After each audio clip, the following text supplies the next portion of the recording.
देश में 2 राज्यों में विधानसभा चुनाव हो रहे हैं।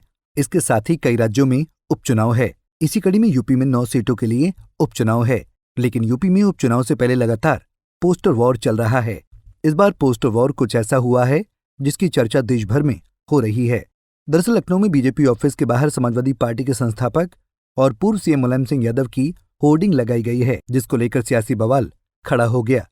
बीजेपी ऑफिस के बाहर होर्डिंग में मुलायम सिंह की तस्वीर को देखकर बीजेपी के कार्यकर्ता हक्के बक्के रह गए हैं। खबर है कि ये होर्डिंग मुलायम की बहू और बीजेपी नेता अपर्णा यादव ने लगवाई, क्योंकि होर्डिंग में अपर्णा यादव की भी तस्वीर है।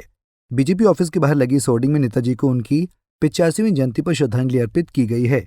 इस होर्डिंग को देखकर सपा और बीजेपी में खलबली मच गई है।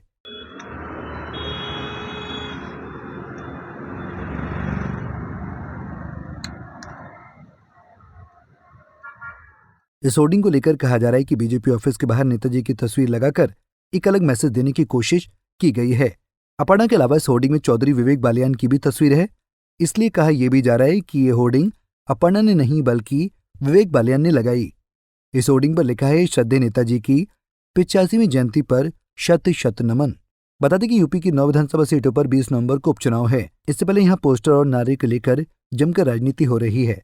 हाल के कुछ दिनों में राजधानी लखनऊ की सड़कों पर जमकर पोस्टर वॉर देखने को मिले हैं। अब बीजेपी कार्यालय के बाहर नेताजी की तस्वीर ने यूपी की राजनीति में तड़का लगाने का काम किया है। पंजाब केसरी टीवी के लिए लखनऊ से अनिल सैनी की रिपोर्ट। हमसे जुड़े रहने के लिए हमारे YouTube चैनल को सब्सक्राइब करें और नई वीडियो की नोटिफिकेशन के लिए बेल आइकॉन को दबाएं। अगर आप ये वीडियो Facebook पर देख रहे हैं तो लाइक जरूर करें और ज्यादा से ज्यादा शेयर करें। धन्यवाद।